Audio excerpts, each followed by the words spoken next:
प्रणमामि महोदयः। ध्वनिः आगच्छति? आं महोदय, आयाति। आम् आम्।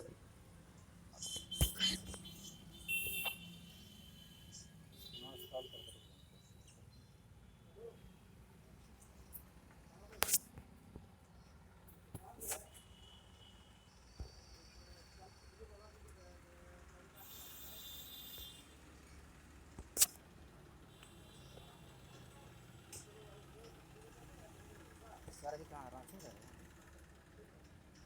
तो खाली सर ये लाइव दिखते हैं सर, जितना लोग जो है ना सर। सर आप बोल रहे हैं सर, रिकॉर्ड हो रहा है।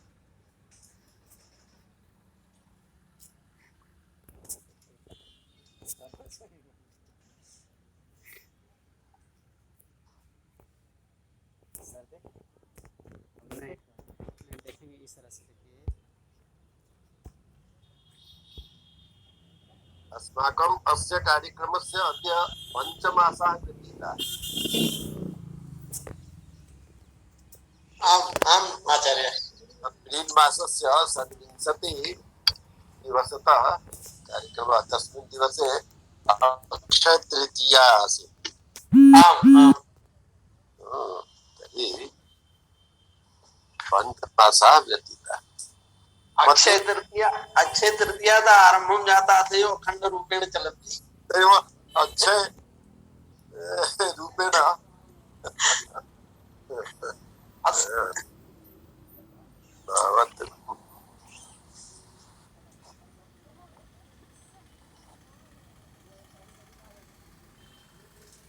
परन्तु इत्थं मम जीवने कदापि न जातमासीत् यत् प्रायः सप्तमासतः अहम् एकत्रैव गृहे अस्मि।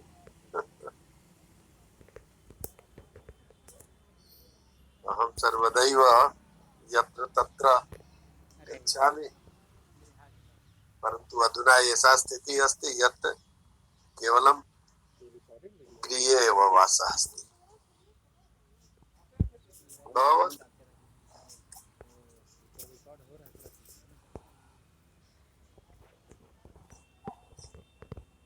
जाहि विधि राखे राम ताहि विधि रहियो।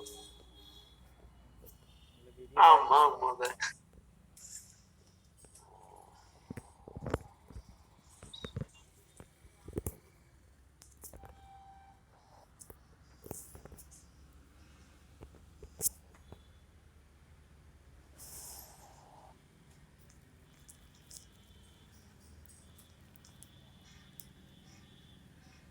जनाः शनैः शनैः आगच्छन्ति।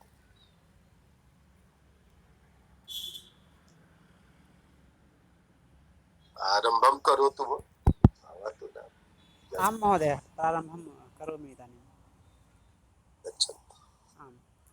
दर्शनशास्त्रस्य अस्मिन् साङ्ख्यकारिकातत्त्वविवेचनवर्गे भवतां सर्वेषां संस्कृतानुरागिणां विद्वज्जनानां गुरूणां च स्वागतं। सर्वेभ्यश्च नमः। इदानीं अद्यतनं अस्य वर्गस्य प्रारम्भे अद्यतनं मङ्गलाचरणं अहम् एव करोमि, यतोहि कमपि न मया उक्तमस्ति, अतः करोमि इदानीं। सरस्वती नमस्तुभ्यं वरदे कामरूपिणी, विद्यारम्भं करिष्यामि सिद्धिर्भवतु मे सदा। पठामि संस्कृतं नित्यं वदामि संस्कृतं सदा। ध्यायामि संस्कृतं सम्यक् वन्दे संस्कृतमातरम्। संस्कृतस्य प्रसाराय नैजं सर्वं ददाम्यहम्। संस्कृतस्य सदा भक्तो वन्दे संस्कृतमातरम्। संस्कृतस्य कृते जीवन् संस्कृतस्य कृते यजन् आत्मानमाहुतं मन्ये वन्दे संस्कृतमातरम्। वन्दे संस्कृतमातरम्। आं नमः महोदयः। इदानीम् अस्य साङ्ख्यकारिकातत्त्वविवेचनवर्गस्य प्रारम्भे अद्यतनव्याख्यानस्य कृते अहम् आचार्यान् महोदयान् सादरं प्रार्थयामि। श्रीमन्तः आचार्याः महोदयाः। भवतु शोभनम्। सम्प्रति बौद्धिक सर्गस्य विवेचनं जायमानमस्ति। यत्केन प्रकारेण बौद्धिक सृष्टिः जायते, बुद्धि इत्यस्य कृते प्रत्ययशब्दः अत्र आगतः अस्ति। तर्हि प्रत्ययसर्गः अर्थात् बुद्धिसर्गः, बुद्धिसर्गः एव बौद्धिक सर्गः। बुद्ध्या यः भवति सः बौद्धिकः। यः तु विस्तरेण सर्वं प्रतिपादितम् आसीत्, परन्तु केचन विषयाः एतादृशाः सन्ति येषां पुनः अहम् उल्लेखं कर्तुम् इच्छामि। सर्वप्रथमं तु सप्तचत्वारिंशत् कारिकातः एव आरम्भः भवेत्, ततः एव गणना क्रियमाणा अस्ति। शीघ्रतया केवलं तेषां पारायणं भविष्यति। पञ्चविपर्ययभेदाः भवत्यशक्तितः शक्तिश्च करणवैकल्यात् अष्टाविंशतिभेदाः तुष्टे नवधा अष्टधा। पञ्चविपर्ययभेदाः, विपर्ययस्य पञ्चभेदाः भवन्ति। यथा तत्र अध्यात्मरागद्वेषः एव पञ्चविपर्ययाः सन्ति। सम्मोहनम् अन्धतामिश्रं च। पुनश्च अशक्तिः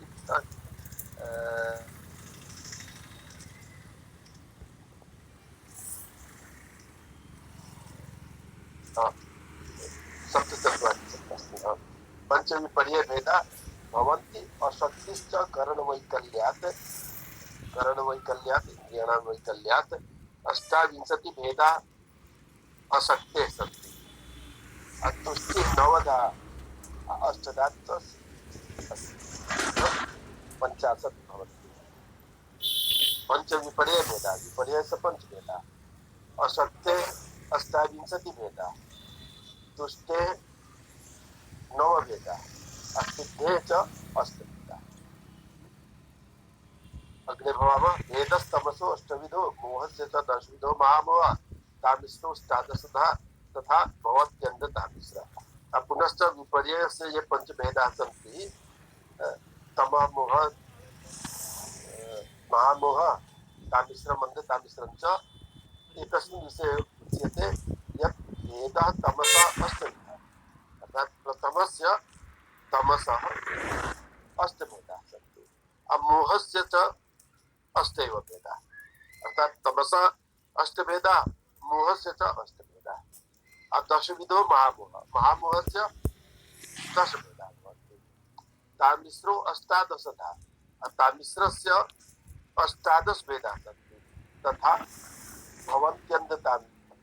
तथैव अन्धतामिश्रस्यापि अष्टादश भेदाः भवन्ति। इत्थं तमसः अष्टभेदाः, मोहस्य च अष्टभेदाः, महामोहस्य दशभेदाः, तामिश्रस्य अष्टभेदाः अष्टादशभेदाः, अन्धतामिश्रस्यापि अष्टादशभेदाः। इत्थम् आहत्य द्विषष्टिः परिगणिताः सन्ति। अग्रे अस्ति एकादशेन्द्रियबधा। बधा अर्थात् तत्र विक्लवता, अपङ्गता, सम्प्रति दिव्याङ्गता इति शब्दस्य प्रयोगः मोदीमहोदयेन कृतः। तर्हि एकादशेन्द्रियबधा सः बुद्धिबधै अशक्ति उद्दिष्टा सप्तदशबधा बुद्धे विपर्ययात् तुष्टिसिद्धीनाम्। एकादशेन्द्रियबधा, एकादश इन्द्रियबधा, एकादश इन्द्रियाणि सन्ति।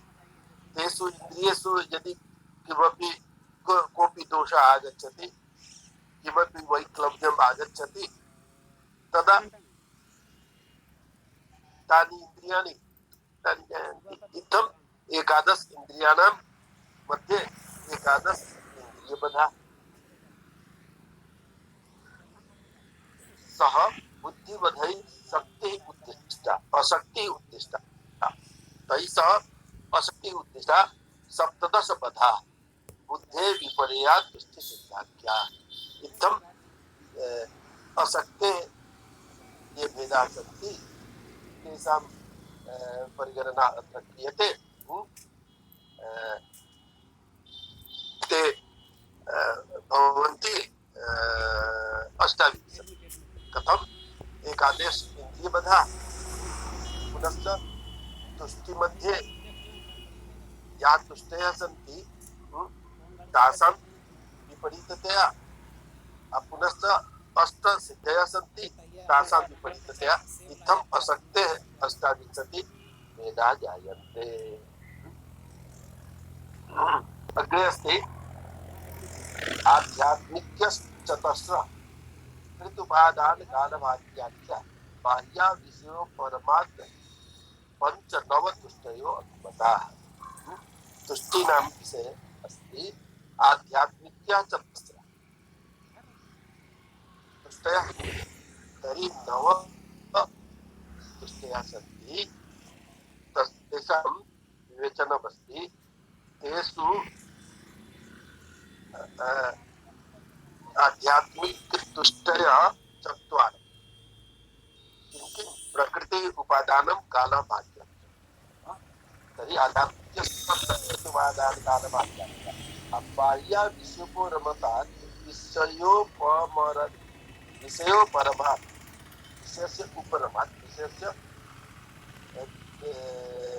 उपरति जायते यदा नाशः जायते तदा पंच भवन्ति इत्थं नवतुष्टयः विमता अर्थात् बाह्य तुष्टि मध्ये स्पर्श रूप रस गंधा ये सन्ति तत्र उपरमः जायते इत्थम् आध्यात्मिक तुष्टयः चत्वारः बाह्य तुष्टयः पञ्च इत्थं मेलनं कृत्वा आहत्य अत्र तुष्टयः अवभवन्ति इति।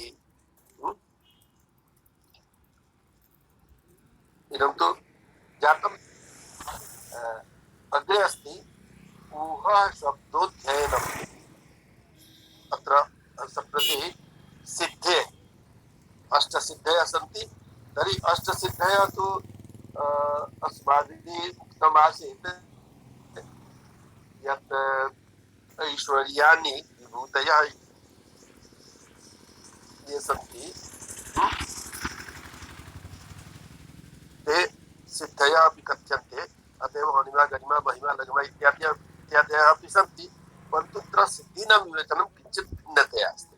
सांख्यदर्शनानुसारं सिद्धीनां विवेचनं किञ्चित् भिन्नतया अस्ति तत्रापि अष्टधा भागः अस्ति।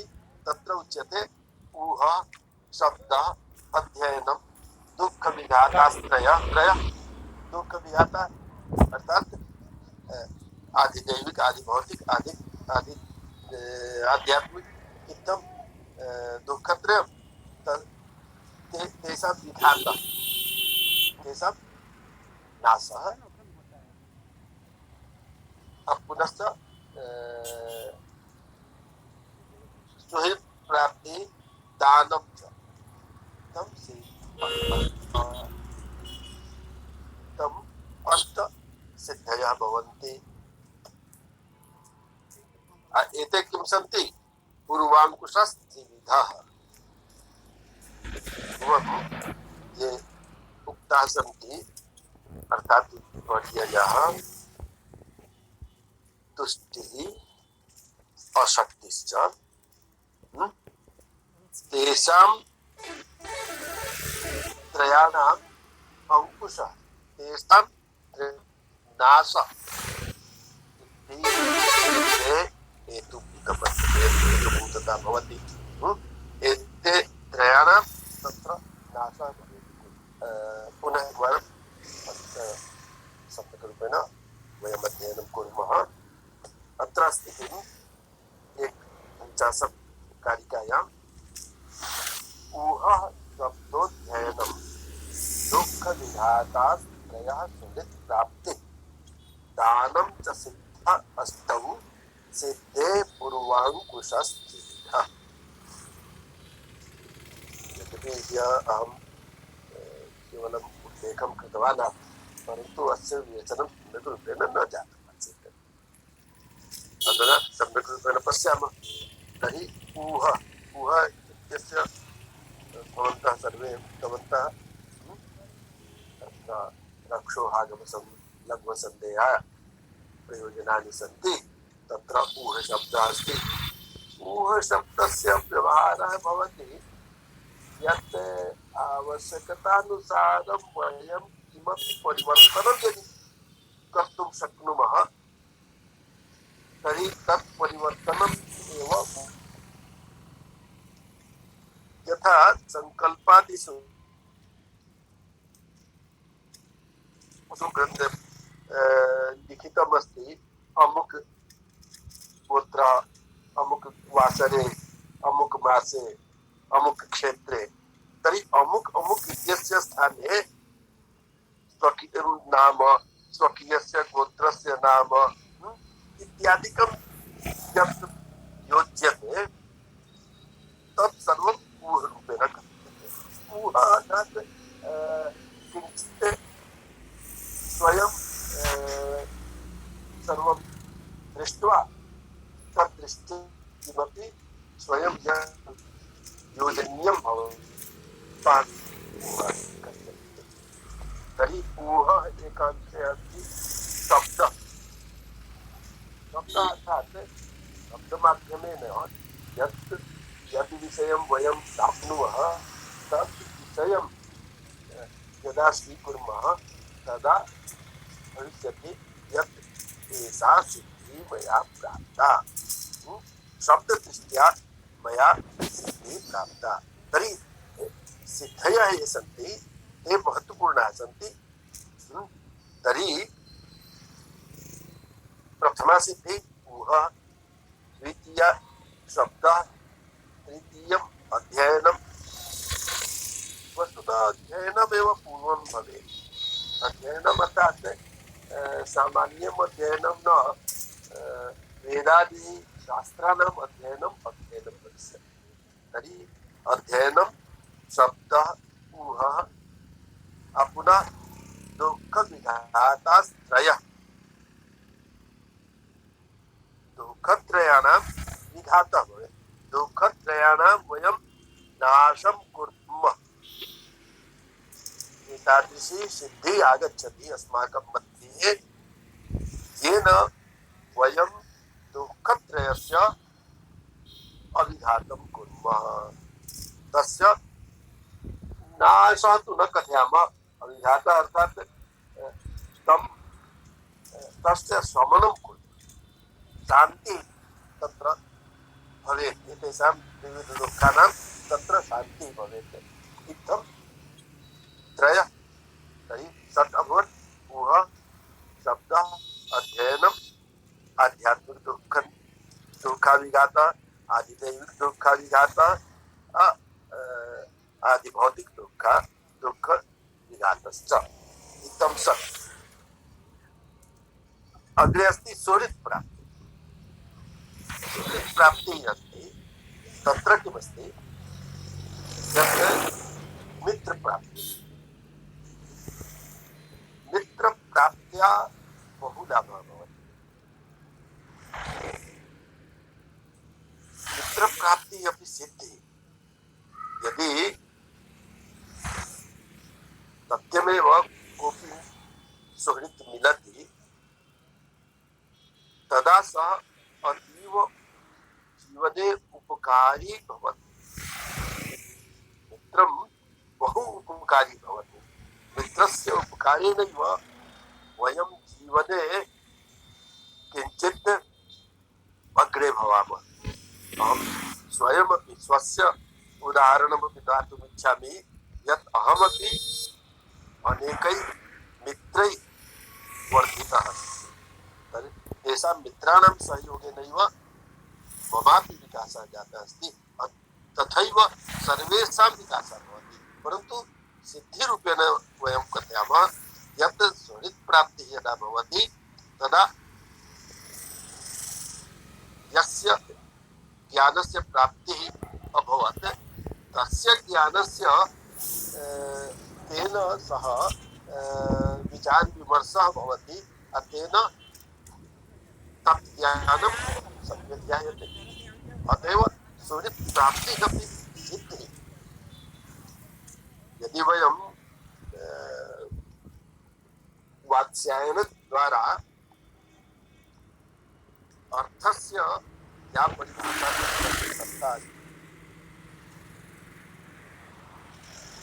सः यद्यपि कामसूत्रं रचितवान् अस्ति परन्तु तत्र कामसूत्रे धर्मस्यापि परिभाषा तत्र दत्ता अस्ति, अर्थस्यापि परिभाषा दत्ता अस्ति, कामस्यापि मोक्षस्य परिभाषा तत्र नास्ति।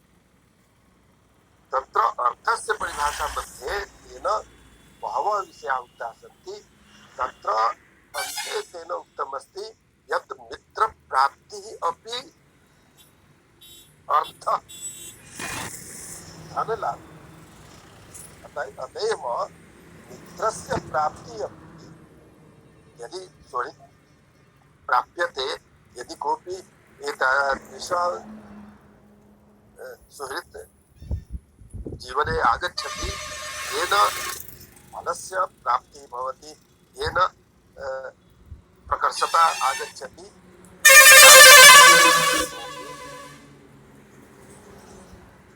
सिद्धिरूपः एव अस्ति। इत्थं सुहृत् प्राप्तिः अपि सिद्धिः। पुनश्च दानम्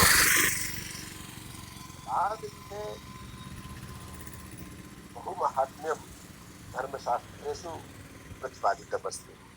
दानस्य माहात्म्यं धर्मशास्त्रीयग्रन्थेषु बहु उत्कृष्टमस्ति। गीतायाः अष्टादशः अध्यायः गीतायाः सर्वोत्कृष्टः अस्ति। अहं तु मन्ये यत् सर्वोत्कृष्टः अध्यायः गीतायाः अष्टादश। तर्हि अष्टादशे सर्वे विषयाः तत्र विवेचिताः सन्ति। तत्र दानस्य त्रैविध्यं परिकल्पितमस्ति। बहूनां विषयाणां तत्र त्रैविध्यं परिकल्पितमस्ति। सात्विकं, राजसं, तामसं च। तर्हि सात्विकदानविषये तत्र उत्कृष्टतया विवेचितमस्ति। वस्तुतः दानं यत् भवति, यत् सात्विकं दानं भवति, तत् दानं सात्विकं विदुः इति तत्र प्रतिपादितमस्ति। तेन दानेन मनसि एतादृशः भावः भवति यत् अहं दानं करोमि भावः न भवति। सः निष्क्रियरूपेण दानं करोति। सः यं प्रति दानं करोति सः उत्कृष्टः कोऽपि भवति। इत्थं दानस्य माहात्म्यम् अस्ति। उक्तं च अस्ति धर्मशास्त्रेषु कलौ दानं प्रशस्यते। कलियुगे दानस्य माहात्म्यमस्ति। सत्यं दानेन कदापि धननाशः न भवति।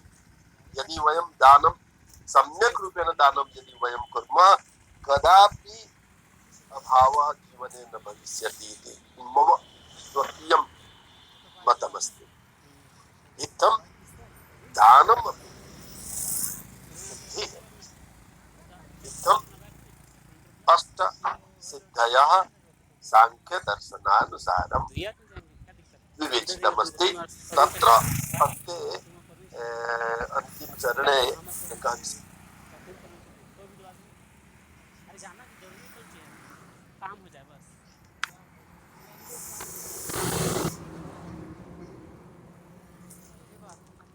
तत्र एकः विषयः आगतः अस्ति यत् पूर्वाङ्कुशस्त्रिविधः।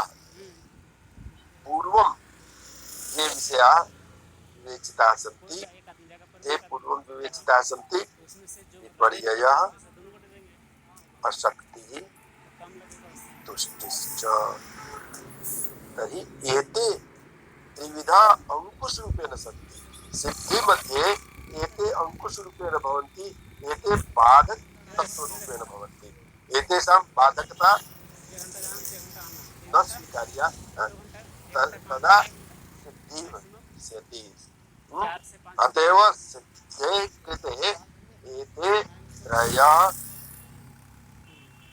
भावा ये सन्ति, विपर्यय, अशक्ति, तुष्टि च एते त्रय अंकुश रूपेण सन्ति, बाधक रूपेण भवन्ति।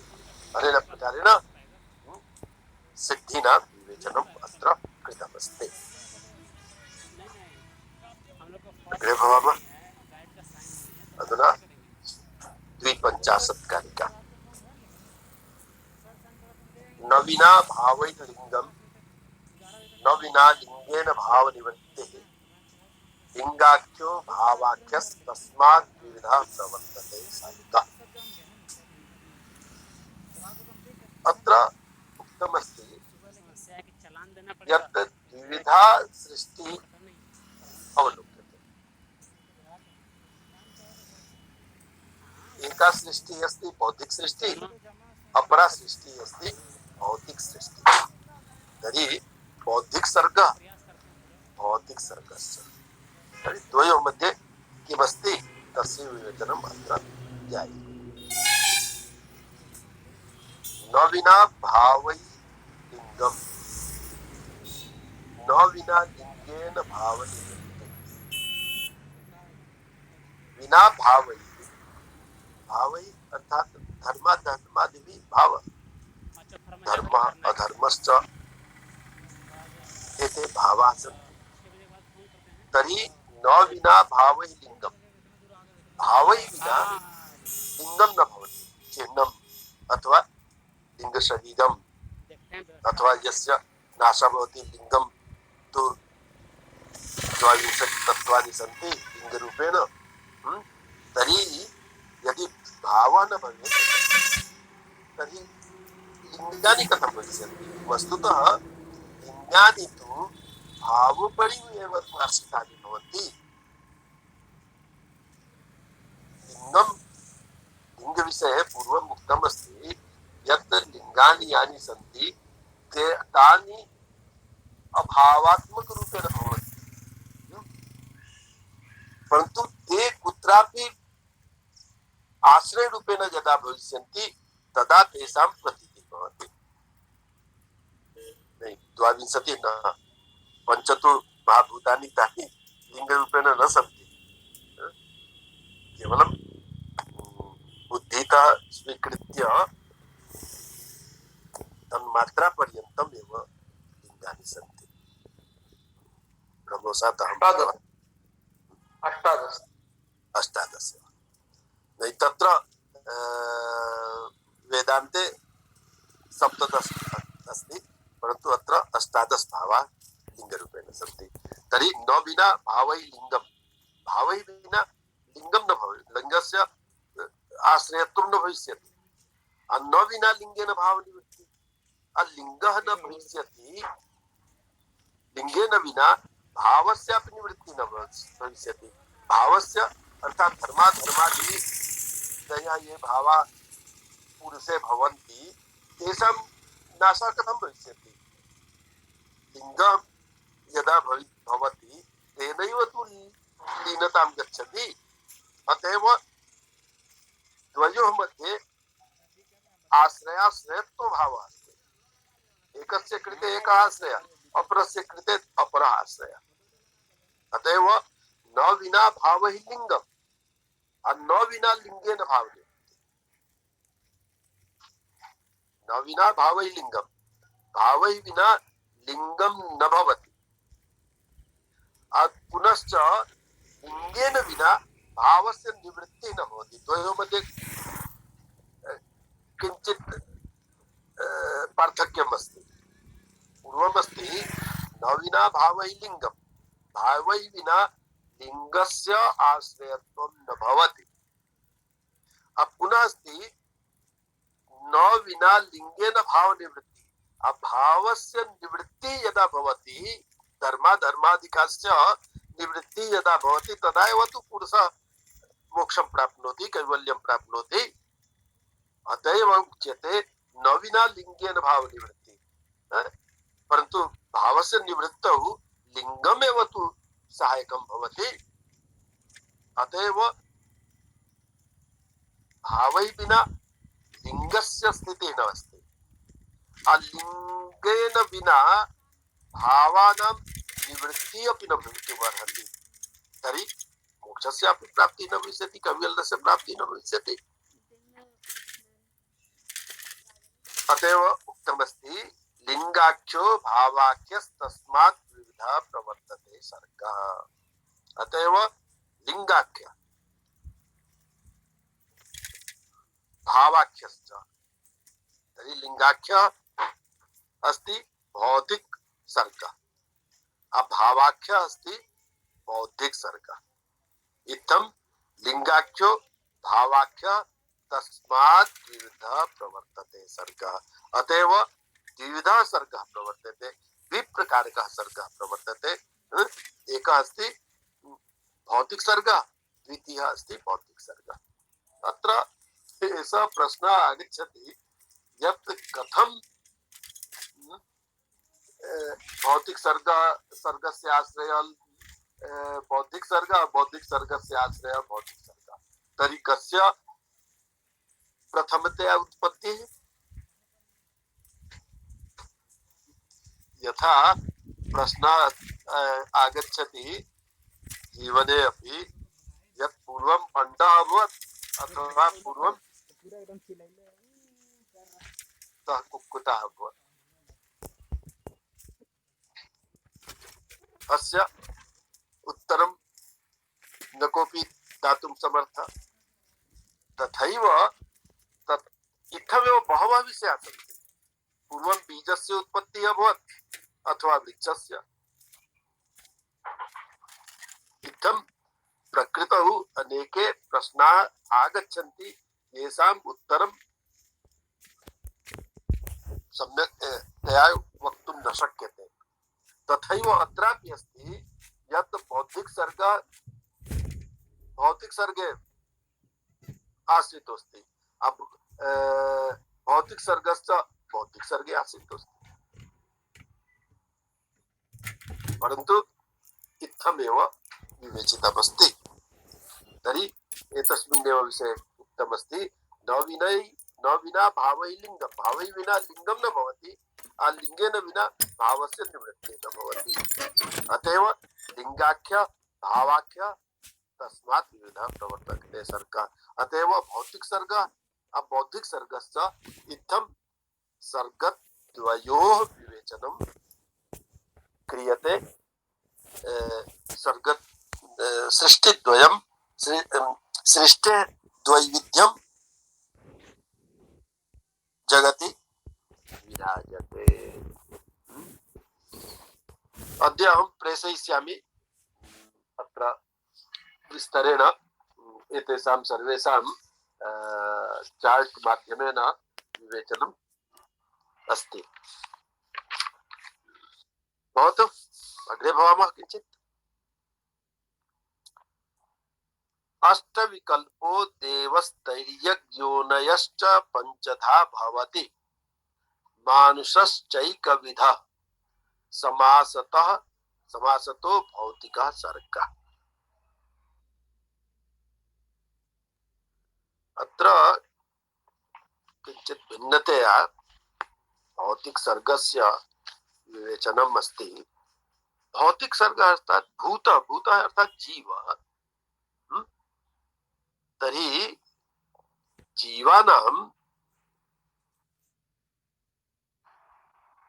या सृष्टि जगति भवति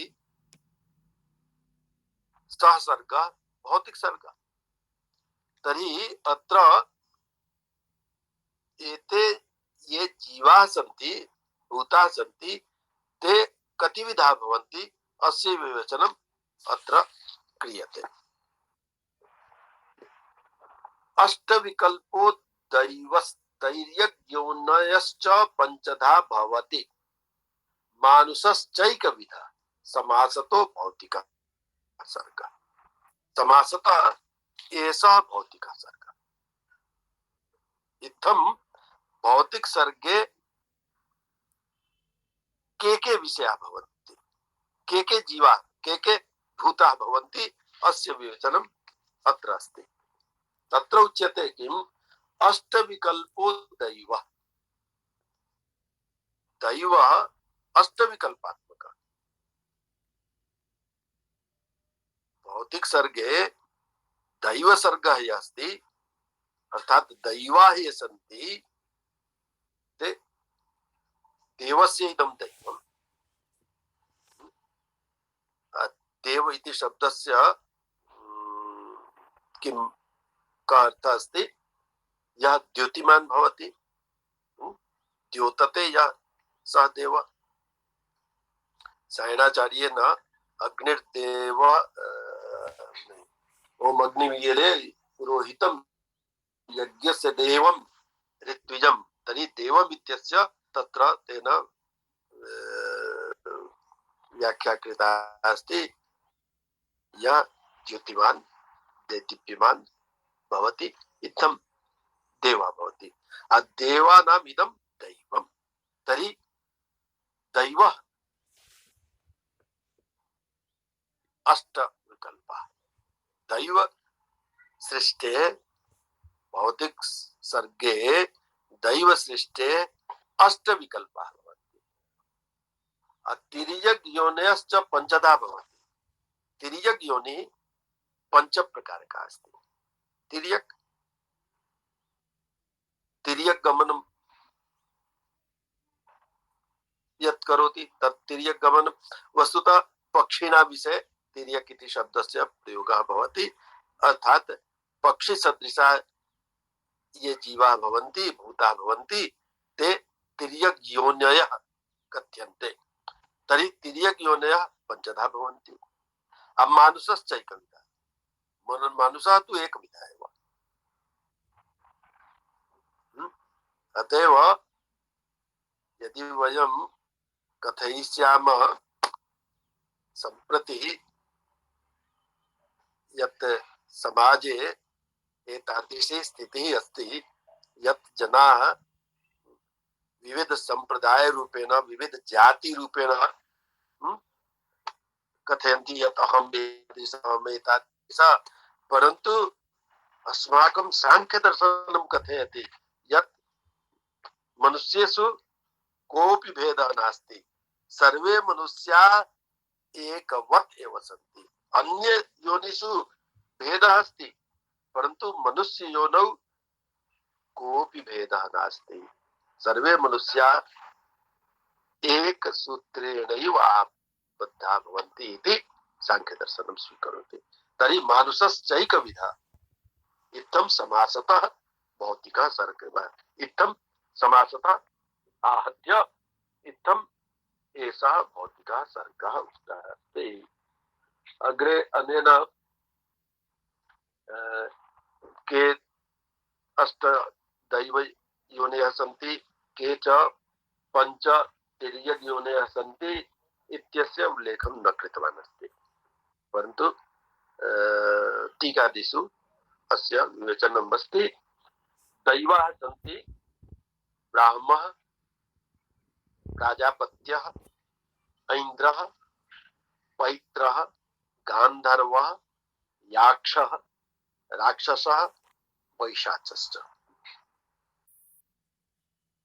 ब्राह्म, ब्रह्मस्य इदं, ब्राह्मणः इदं, ब्रह्मस्य नहीं, ब्रह्म शब्दः यः अस्ति, ब्रह्म तस्य षष्ठी एकवचने ब्राह्मणः भविष्यति। तर्हि ब्राह्मणः इदं ब्राह्म। दैव इत्यस्य भेदः अस्ति, अतएव ब्राह्म। ब्राह्मणः इदं ब्राह्म। अत्र कः प्रत्ययः अस्ति, कोऽपि कथयति? अण अण अण प्रत्ययः महोदय। तस्येदं सूत्र प्रत्ययः अस्ति, तस्य तस्य आं तस्येदं सूत्रम्। तर्हि अण प्रत्यय किं भवति? तत्र तत्र वृद्धिः भवति तद्धित् प्रत्ययः अस्ति सः केन सूत्रेण वृद्धिः भवति? इचुयसना नै इचुयसनं हम्म? वदनस्मि महोदय तद्धितेष्व आचमनीति चामादे महोदय। तद्धितेष्व चामादे तद्धितेषु वचामादे। सम्यक्। अचो इणिति इति सूत्रं यदस्ति तत्र उच्यते यत् यत्र ञ अथवा अण इत्यस्य लोपः भवति तदा आद्य च वृद्धिः जायते। अचो इणिति तद्धिते स्वचामादे सूत्रं सम्यक् अस्ति, परन्तु सामान्यतया यदि ण इत्यस्य इत् संज्ञा भवति ञ इत्यस्य इत् संज्ञा भवति तदर्थम् अचो इणिति इति सूत्रमस्ति, तेन अपि वृद्धिः भवति।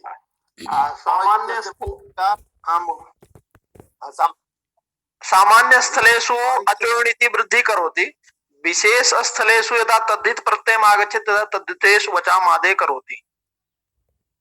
आदे इति अस्ति। तर्हि अ इत्यस्य वृद्धिः का? आ इत्यस्य वृद्धिः आ भविष्यति। आ दीर्घ आ आय इ इत्यस्य आय भविष्यति। उ ऐ। इत्यस्य औ भविष्यति। विष्णु तर्हि अत्र तथैव सर्वे तद्धितेन निष्पन्नाः अष्ट सन्ति अत्र। तर्हि ब्रह्म इत्यस्य ब्राह्मः, प्रजापत्य इत्यस्य प्रजापतेः इदं प्राजापत्यं, तर्हि अत्र दैव अस्ति अत एव प्राजापत्यः। पुनश्च इन्द्र इत्यस्य ऐन्द्रः, इन्द्र इत्यस्य ऐन्द्रः।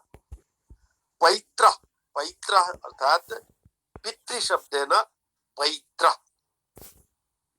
अर्थात पितराणां, पितॄणां, पितराणां नहीं, अस्माकं पितरः ये भवन्ति तान् उद्दिश्य पैत्रः इति।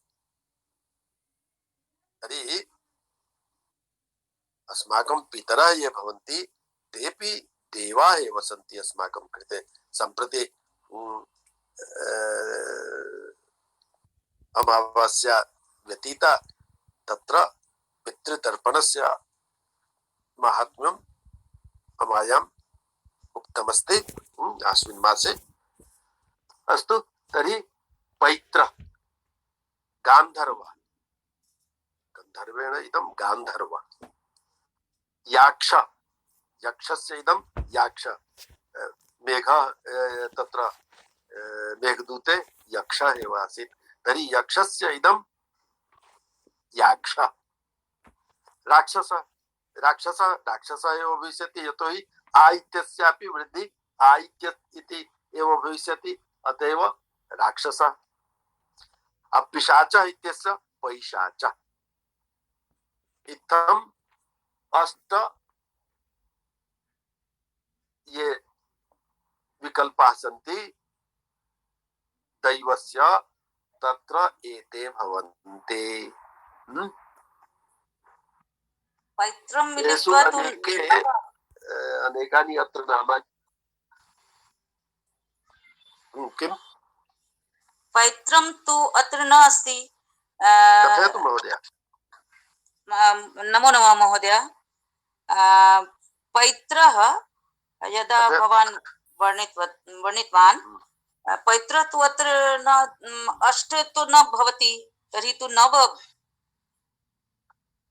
तद् किमस्ति? ब्राह्म, प्राजापत्य, सौम्य, ऐन्द्र, गान्धर्व, याक्ष, राक्षस, पैचाशश्च इति अष्ट। अष्ट अस्ति, अष्ट भवति। पुनः एकवारं कथयतु। ब्राह्म, प्राजापत्य, सौम्य, हम्म, ऐन्द्र, गांधर्व, सौम्य याक्ष, पैत्र राक्षस। इत्यस्य स्थाने हाँ, अस्ति। वस्तुतः टीकाकाराः ये ते आम्, भिन्न आम्, भिन्न आम्, दृष्ट्या तत्र विवेचनं कुर्वन्ति। आम्, तर्हि सोमस्य इदं सौम्यं, तर्हि सौम्य सोमः आम्, कः, सोमः कः भवति? सोमः चन्दनम् अपि भवति, किन्तु सोमपानं करोति। सोमपानं करोति, तर्हि सोम शब्दः तत्र अस्ति। सोमपाने सोम इति एका लता अस्ति। आम्, तर्हि तेन सोमस्य प्राप्तिः भवति। पुनश्च सोम इति शब्दस्य अर्थः चन्द्रः भवति। सामान्यतया चन्द्रः एव अर्थः अस्ति सोमस्य। अस्तु। परन्तु सम्प्रत्येव मया वर्षद्वयपूर्वं तत्र सोमनाथे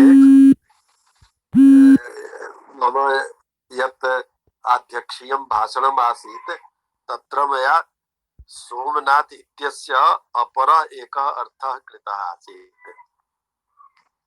तत्र अस्ति सोमः अर्थात् उमया सह सोमः, स उमा सोमः किम्? अर्थात उमया सह शिव, उमया सह हाँ, बोध्यते सः सोमः।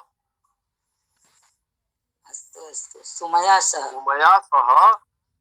उमया सह सोमः। अस्तु। मया ऐसा ऐसा परिभाषा न दत्ता अस्ति, हाँ, परन्तु ऐसा परिभाषा मया तत्र योजिता। तत्रापि कथ्यते यत् सोमनाथः यः अस्ति सः चन्द्रमसः एव नाथः अस्ति सोमनाथः इति। परन्तु मया तत्र इदमपि विवेचितं यत् अत्र सोमनाथः अर्थात् उमया सह विद्यमानः शिवः एव नाथः यः अस्ति सः सोमनाथः। अस्तु, नवीनार्थ अर्थः नास्ति। अहम् इत्थं न कथयामि यत् मया एव एषः अर्थः दत्तः अस्ति, परन्तु एषः अप्रसिद्धः अर्थः अस्ति। वस्तुतः शैवेषु अनेकाः भेदाः। शैव संप्रदाये शिवस्यापि शिव संप्रदायस्यापि अनेके भेदाः सन्ति। तत्र एकः भेदः आगच्छति सोम सिद्धान्ती इति। सः कथयति यत् उमया सह सोमः, अर्थात उमया सह यः शिवः अस्ति तस्यैव वयम् अर्चनां कुर्मः, अतएव सोमः। तर्हि अयम् अर्थः मया दत्तः अस्ति इति न कथयामि, परन्तु एषः अर्थः प्रसिद्धः नास्ति। वस्तुतः दार्शनिक नाटकेषु सोम सिद्धान्तः प्राप्यते। तत्र उच्यते यत् यथा उमया सह सोमः कैलासे विराजते तथैव प्रेमिकया सह यः संयोगी भवति शिव शैव दर्शनानुसारं सः समाजे विराजते इत्थं उच्यते। तर्हि अतएव अत्र सोम इति शब्दस्य उल्लेखः अस्ति। तर्हि सोम इत्यस्यैव सौम्य इति भविष्यति। परन्तु मया यत्र पठितः तत्र सौम्य इति विकल्पः नास्ति, तत्र पैत्र इति विकल्पः अस्ति। भवतु टीकाकाराः भिन्न भिन्न रूपेण तत्र कुर्वन्ति। बहुत सौम्य अपि भवितुम् आम् सम्यक्। तर्हि ब्राह्मः, राजापत्यः, ऐन्द्रः, पैत्रः अथवा सौम्यः, गान्धर्वः, यक्षः, राक्षसः, पैशाचश्च। तर्हि अन्यत् अन्यत् सर्वं सप्तसु स्थानेषु भेदः नास्ति, केवलम् एकत्रैव। तर्हि अत्र अष्टविकल्पाः देवयोने, दैवयोने, देवस्य इदं दैवम्। तिर्यग्योने पञ्च सन्ति, तत्र पशुः अस्ति। मया सांख्यतत्त्वकौमुदी मध्ये दृष्टमस्ति। तर्हि पशुः अस्ति, मृगः अस्ति, पक्षी अस्ति, सरीसृपः अस्ति, स्थावरश्च अस्ति। तर्हि पशुः मृगः, वस्तुतः मृगः पशुः द्वयोः मध्ये भेदः तु नास्ति। अस्ति किम्, पूर्वं मृगः एव पशुवाचक शब्दः आसीत्, परन्तु अग्रे गत्वा किम् अभवत्, यत् मृगशब्दः केवलं हरिण इति सारंग इति शब्दे रूढ़ा जाता, परन्तु मृग शब्दस्य उल्लेखः पूर्वम् इत्थमपि अस्ति यत् कोऽपि पशुः मृगः अस्ति। तर्हि पशुः अपि तु अस्ति अत्र, तर्हि पशुः अस्ति, मृगः अस्ति। तर्हि मृगः अर्थात् क्षुद्र ये जीवा भवन्ति पशुतुल्या, तेषां विवेचनं मृग शब्दे अस्ति। पशु किञ्चित् उन्नतः बृहत् भवति इत्थं। तर्हि पशुः, मृगः, पक्षी, सरीसृपः, सर्पादयः ये सर्पणं कुर्वन्ति ते सरीसृपाः सन्ति। सरीसृपाः बहवः सन्ति, क्रिकल इत्यादयः ये अस्माकं भित्तिष्वपि ये विराजन्ते तेपि सरीसृपाः एव सन्ति। अनेके जीवाः सन्ति सरीसृपाः। पुनश्च स्थावराः, स्थावराः अत्र वृक्षादीनां विवेचनम् अत्र भवति। तर्हि एते अपि जीवाः एव सन्ति। पूर्वमपि एतस्मिन् विषये आगतमस्ति, उद्भिज्य इति। उद्भिज्य रूपेण जीवानां विवेचनं जायते, तथैव अत्र तिर्यग्योनौ स्थावराणां विवेचनम् अस्ति। अस्तु, इत्थं पञ्च सन्ति तिर्यग्योनयः। मानुषश्चैकविधः, मानुषः च एकविधः एव भवति। इत्थं समासतः भौतिकः सर्गः, इत्थं समासतः अर्थात आहत्य भौतिक सर्गे एते विषयाः विवेचिताः भवन्ति। अस्तु, अद्य तु एतावदेव। यदि कोऽपि प्रश्नः स्यात्। नमो नमः महोदय, अहं पप्पु अस्मि। अत्र अत्रतः एव प्रश्नः अस्ति, किन्तु इतः बहिरपि भवितुम् अर्हति। यतोहि एकः शब्दः अस्ति पितृशब्दः, तस्य अर्थः भवति पिता, जनकः इति। तर्हि ये अस्माकं पूर्वजाः भवन्ति तेषां कृते किं पूर्वजः एव भवति वा इतोपि? पितर्शब्दः अपि तु संस्कृते अस्ति भो, यथा अहं स्मरामि। पितृशब्दः अस्ति, पितर् अहम् अन्वेषितवान्, किन्तु न तस्य प्राप्यते तत्र। पितर्शब्दः अपि तु भवति सम्भवतः। पितरौ तु भवत्येव, माता च पिता च पितरौ, तत्र एकशून्यशद्वन्द्वः भवति। यदि पितर् शब्दः अस्ति महोदय, तर्हि तस्य तु पितरेभ्यो भविष्यति, पितरेन् इति भविष्यति, भवितुम् अर्हति। पितृशब्दः अस्ति चेत् तस्य न भवितुम् अर्हति।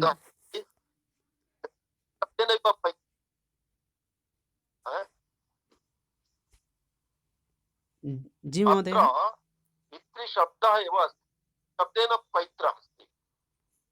किम् अन्यत् किञ्चित्? न अहं प्रष्टुमिच्छामि, अहं प्रष्टुमिच्छामि यत् जनकस्य कृते ये पितुः कृते तु पितृशब्दः अस्ति एव, किन्तु ये अस्माकं पूर्वजाः सन्ति, आसन्, ये पूर्वजाः आसन् पूर्वं, यथा पितामहः, प्रपितामहः, ततोपि उपरि कोऽपि केऽपि आसन्, स्युः, तर्हि किं तेषां कृते किं शब्दः, कः शब्दः भविष्यति?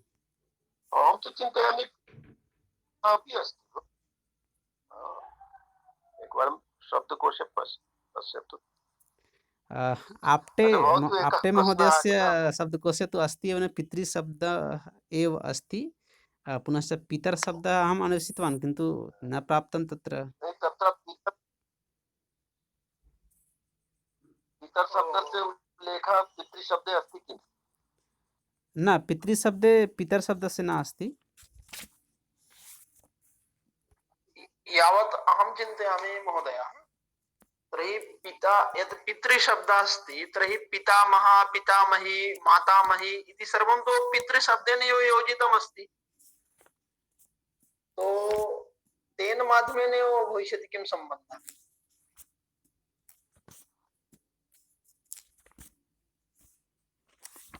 अधुना अहं कथयिष्यामि। भवतु पितरौ तु अस्ति, तत्तु महोदयस्य भवति, पितृशब्दस्य एव तत् समासरूपेण वा ततः एव आगतः शब्दः अस्ति पितरौ, किन्तु पितरशब्दः तु द्वन्द्वसमासे पृथक् नास्ति, यत् अस्माकं पूर्वजानां कृते किमपि कोऽपि शब्दः स्यात्। ज्ञाने एषः शब्दः अधुना पर्यन्तं नास्ति, अतएव अहं कथयिष्यामि अधुना। आं महोदय, भवतु यदि शब्दकोशे इत्यस्य प्राप्यते चेत्। नहीं, मम प्रश्नः अस्ति, माता च पिता च पितरौ, परन्तु माता च पिता च इत्यत्र यदि एकशेषद्वन्द्वः न भवति, तदा कः समासः भवति? केन प्रकारेण समासः भवति? माता पितरौ भविष्यति। माता पितरौ भवति। पर्यायरूपेण एकः अन्यः अपि आम् शब्दः आं भवति। महोदय, माता ये माता पितरा उदिचाम् एकं सूत्रम् आसीत्, तेनपि एकः इतोपि अन्यः शब्दः निर्मीयते। मातर पितरा उदीचाम्, उदीचाः ये सन्ति, उत्तरीया उत्तरप्रदेशे ये निवसन्ति, ते मातर पितरौ अपि कथयन्ति। अत्र तु पितर शब्दः अस्ति भो, मातर शब्दः अस्ति, तथैव पितर शब्दः अपि भविष्यति। आम् आं भवितुमर्हति महोदय। अत्र मातर पितरा उदीचाम्, अतएव मातर पितर, तर्हि मातर पितरौ भवति, तर्हि मातर इति शब्दः तु अस्ति, तर्हि पितर अपि शब्दः अस्ति, तर्हि मातर पितर, तर्हि पितर इति शब्दः भवितुम् अर्हति किम्? किन्तु पितर इति शब्दः तत्र अस्ति महोदयः, तत् सः शब्दः तु यः मम पिता अस्ति तस्य कृते एव अस्ति, पूर्वजानां तु कृते अस्ति एव न।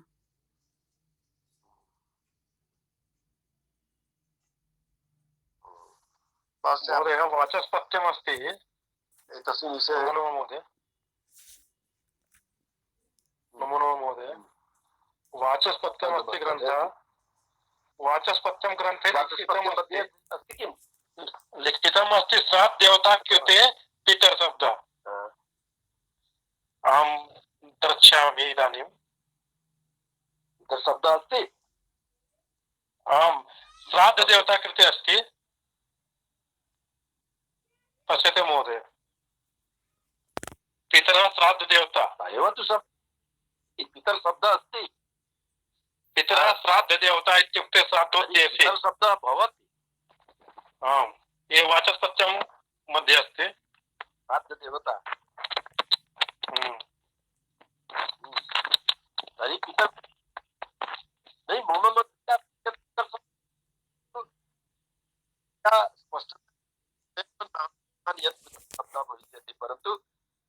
वाचस्पत्यं मध्ये तु सुबोधः कथयत्येव यत् तत्र पितरशब्दः अस्ति, तर्हि पितरशब्दः भविष्यति।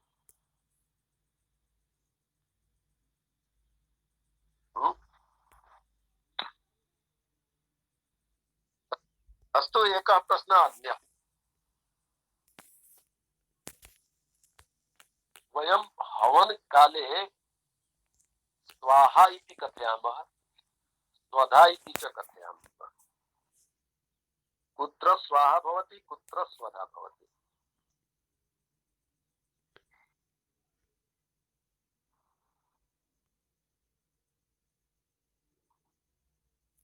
महोदय स्वधा यथा अहं चिन्तयामि, स्वधा भवति तत्र श्राद्धसमये स्वधा भवति, किन्तु स्वाहा इति हवन काले स्वाहा इति प्रयुज्यते। स्वधा भवति, स्पष्टरूपेण कथयतु, स्वधा कुत्र भवति? श्राद्धकाले स्वधा, पुनः कस्यापि यज्ञस्य इत्यादिकं हवनस्य कृते पितॄणां कृते स्वधा शब्दस्य, पितृभ्यः स्वधा, पितृभ्यः स्वाहा, अग्नये स्वाहा, इंद्राय स्वाहा, परंतु पितृभ्यः स्वधा। आं महोदय, आम्। स्वाहा च स्वधा च अग्ने पत्नीद्वयं द्वयोः एकस्याः नाम स्वधा अस्ति, एकस्याः नाम स्वाहा अस्ति। तर्हि देवानां कृते यदा हव्य सामग्री दीयते तदा स्वाहा कथ्यते, पितृभ्यः कृते क्रियते तदा स्वधा कथ्यते। मध्ये प्रश्नेषु प्रश्नः। तर्हि पितर शब्दः भविष्यति, वाचस्पत्यम् अत्र लिखति। मम मनसि आसीत् परन्तु स्पष्टता नासीत्। अस्तु, समापयामः। आं महोदय, आं शान्तिमन्त्रं करोमि महोदय। ॐ सर्वे भवन्तु सुखिनः, सर्वे सन्तु निरामयाः, सर्वे भद्राणि पश्यन्तु, मा कश्चित् दुःखभाग् भवेत्। ॐ शान्तिः शान्तिः शान्तिः। प्रणमामि महोदय, सर्वेभ्यः नमो नमः। प्रणमामि आचार्यः। नमो नमः। प्रणमामि आचार्य।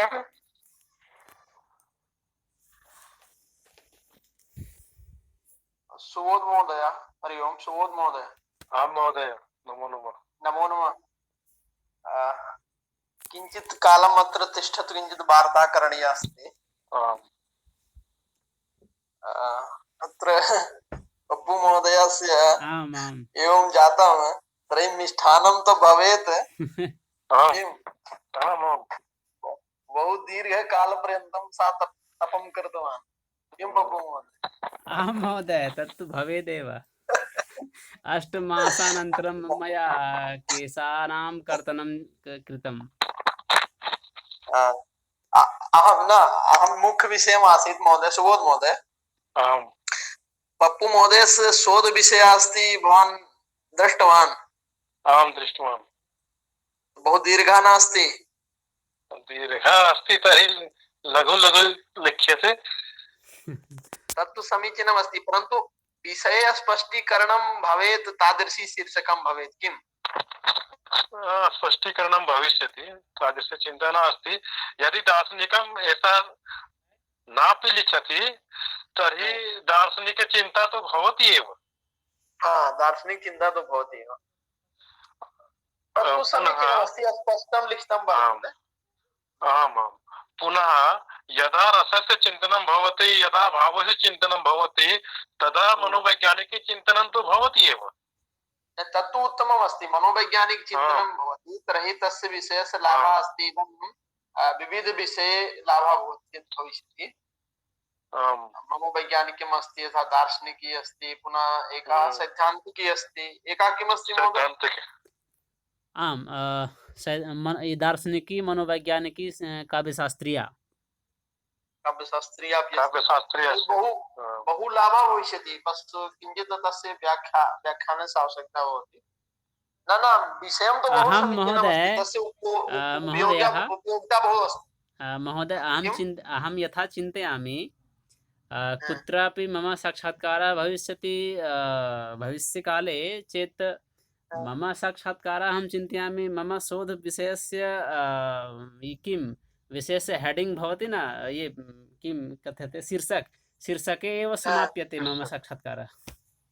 आमां बहु बहु सर्वे प्रश्नाः प्रश्नाः आगताः। पृच्छन्ति हा। दार्शनिकं किम् अस्ति, काव्यशास्त्रीय का अवधारणा अस्ति, तर्हि मनोवैज्ञानिकी का अस्ति, हा। पुनः अस्मिन् ये सैद्धान्तिकं विषये किमस्ति, भवान् प्रायोगिकं सम्यक्तया किमस्ति। सिद्धतां करिष्यति, हा। तर्हि भवतः साक्षात्कारः भवतः शोधविषयस्य उपरि एव भविष्यति। शीर्षके एव समाप्यते। उत्तमम् अस्ति। समीचीनं। तर्हि अस्तु, तर्हि बहु शोभनं नूतनविषयः अस्ति, बहु सम्यक्तया भवान् प्रतिपादनं करिष्यति। शोभनम्। तत्तु अग्रे दृश्यते यत् किं कथं भविष्यति मया, यतोहि विषयः तु अस्ति, उत्तमः विषयः एव अस्ति, किन्तु तो भवान् संस्कृते लिखिष्यति हिन्दी भाषायां? न संस्कृते एव भविष्यति, यतोहि शीर्षकादिकं पुनः शोधप्रारूप सिनोप्सिस् इत्यादिकं सर्वं संस्कृते एव अस्ति, अतः अग्रे अपि संस्कृतेन एव अहं लिखिष्यामि।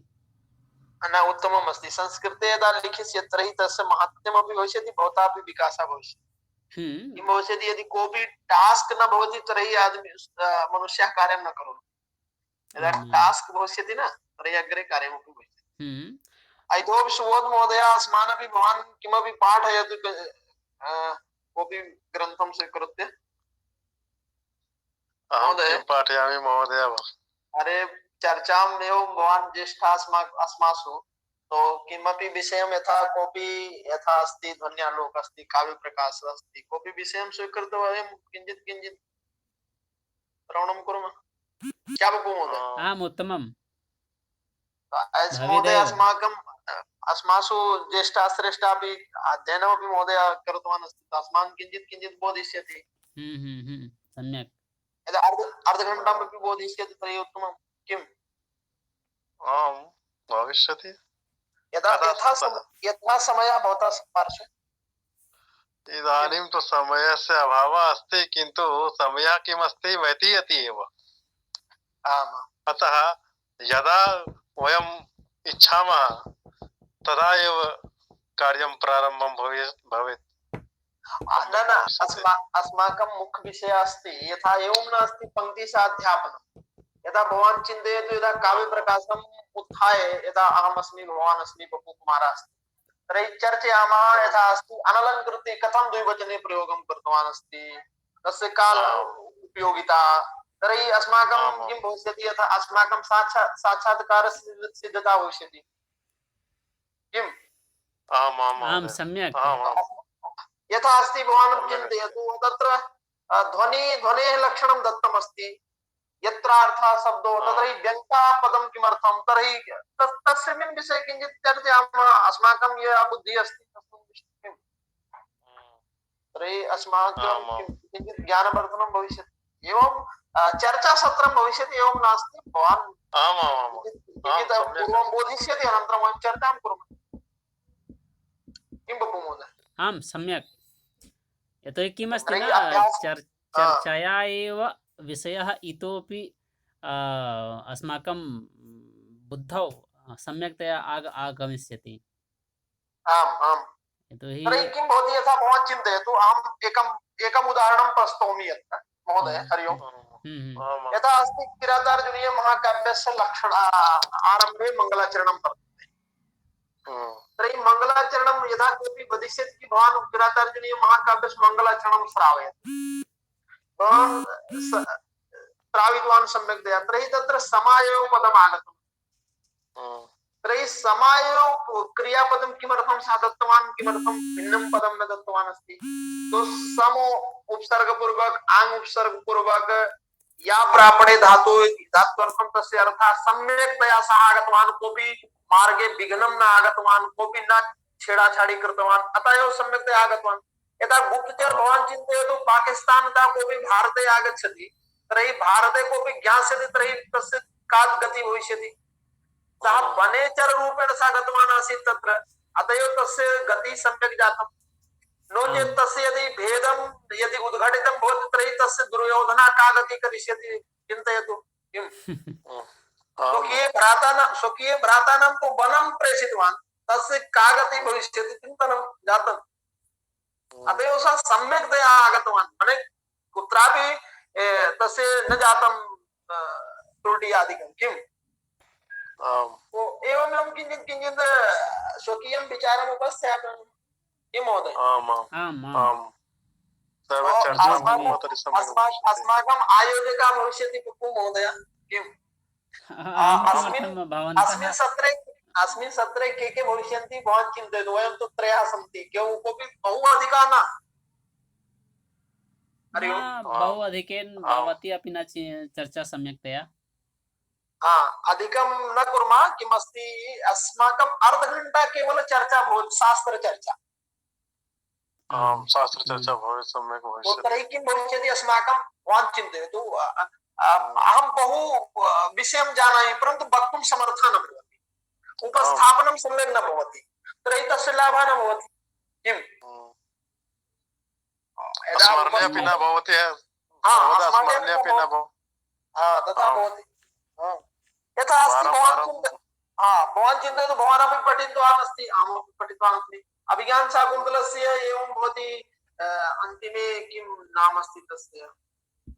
अन्तिम श्लोक तस्य नाम किं वदति वो?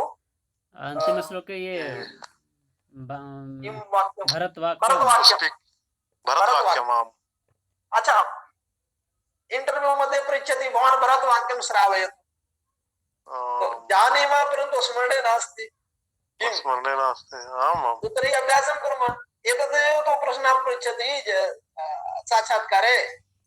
किं बहु विशाल प्रश्नः न पृच्छति, परन्तु विशाल प्रश्नः न पृच्छति। भवति तदेव भवति। गतसमये एकदा रांची विश्वविद्यालये यदा साक्षात्कारः आसीत्, तस्मिन् समये मया सह तदेव प्रश्नं पृष्टवान् आसीत् यत् यत् अहं पाठयामि स्म, किन्तु तस्य उत्तरं तस्मिन् समये अहं दातुं न सक्षमः। तथा भवति, कदापि किं भवति। तर्हि अस्माकं यदि मध्ये वयं भवान् चिन्तयतु कि भवन्तः सन्ति, कोऽपि एकः कस्मिन् विषये वदिष्यति, तो वयं सर्वं कुर्मः, तस्मिन् कुत्रापि दोषः अस्ति तस्य निवारणं कुर्मः। किम् सम्यक्। एतादृशी शास्त्रचर्चां कुर्मः। यथा अस्माकं भवतः अपि साहित्यम् अस्ति किं सुबोध महोदय? आमां, सर्वेषां साहित्यं। एकमेकं ग्रन्थं स्वीकुर्मः। किं पप्पू महोदय? काव्यप्रकाशं स्वीकुर्मः। काव्यप्रकाशम् आधारभूत ग्रन्थः अस्ति। यत्र कुत्रापि वयं गच्छामः तत्र एव काव्यप्रकाशं लक्षणं भवान् श्रावयतु। तर्हि सहजतया जनाः श्रावयन्ति, तद्दोषो शब्दार्थो सगुणावनमन्तर्देः पुनः पुनः प्रश्नम् आयाति, तत् इति पदं किमर्थं? तत् पदं काव्यबोधकं। किमर्थं काव्यबोधकं? तर्हि एतत् भवति सर्वनाम भवति, पूर्वपदवाची भवति, एवम् आगच्छति। किम् तस्मिन् विषये यदि चर्चामः किञ्चित् अस्पष्टीकरणं भविष्यति। यथा अद्य गुरवः उक्तवन्तः, मित्रेषु किं भवति चर्चां करोतु। किं सुहृदनाम्? अस्तु, तर्हि तो कदा भवेत् पप्पू महोदय समयः? समयः महोदय अहं चिन्तयामि यत् 4-5 दिनानन्तरम् एव वयं पुनः एकस्मिन् दिने वार्ताम् अस्मिन् विषये कुर्मः, तदनन्तरं प्रारम्भं कुर्मः। समीचीनं। तो किं भवति 28 दिनाङ्कानन्तरं? किम् इदानीं 25-20 अस्ति चेत् एकतः भवितुम् अर्हति। तावत्पर्यन्तं वयं चिन्तयामः। अन्ते 30 दिनाङ्के सायङ्काले पुनः अस्मिन् विषये वार्तां कुर्मः। अहं चिन्तयामि अस्माकं यदि समयः अस्ति चतुर्वादनतः पञ्चवादनपर्यन्तं, तो पञ्चवादनतः कक्षा भवति, तो तस्मिन्नेव अर्धघण्टा भवितुं शक्नोति चतुर्वादनतः सार्धचतुर्वादनपर्यन्तं, या समीपे भवति। न चिन्तयतु। यतोहि किं भवति न चतुर्वादनतः सार्धचतुर्वादनं भविष्यति, पुनः अर्धहोरा किं भवेत्, अर्धहोरा किमपि न भविष्यति, अतः अर्धहोरा एवमेव समयः व्यतीतः भविष्यति। अतः अहं चिन्तयामि एतादृशः समयः भवेत् यस्मिन् यस्य सम्बन्धः अस्य वर्गेण अनेन वर्गेण सह भवेत्, यतोहि अर्धहोरा पूर्वतः भवेत् या अर्धहोरा पश्चात् इतः एवं सत्यम्, एवं करोतु पप्पू महोदय। यथा अधुना वयं चर्चयामः पञ्चवादनतः सार्धपञ्चवादनपर्यन्तं भवेत्। सार्धपञ्चवादन न, तत् पञ्चवादनतः तु कक्षा भवति एव। न षड्वादनतः सार्धषड्वादनं। तत् सम्यक् अस्ति। अधुना किम् अस्ति, लिङ्गं तथैव भविष्यति। वयम् अत्र स्थगनं कृत्वा चर्चयामः। उत्तमम्। कोऽपि तस्मिन् दिवसे न भविष्यति तर्हि अस्मिन् कक्षायाम् आगच्छति, चर्चयामः किञ्चित् विषयम् एकमेकम्। पूर्वं काव्यप्रकाशविषये सुबोध महोदय विषयम् उपस्थापनं करिष्यति, वयं किञ्चित् प्रश्नकालम् उपस्थापयामः। सम्यक्, आम्। तो यदा भवान् चिन्तयति तदा आरम्भः भविष्यति। आं महोदय, वयं पुनः विचारम् एकस्मिन् दिने अन्ते 30 दिनाङ्के कुर्मः, तदनन्तरं प्रारम्भं भविष्यति। समीचीनं। समापयामः तर्हि। आं महोदय, नमो नमः।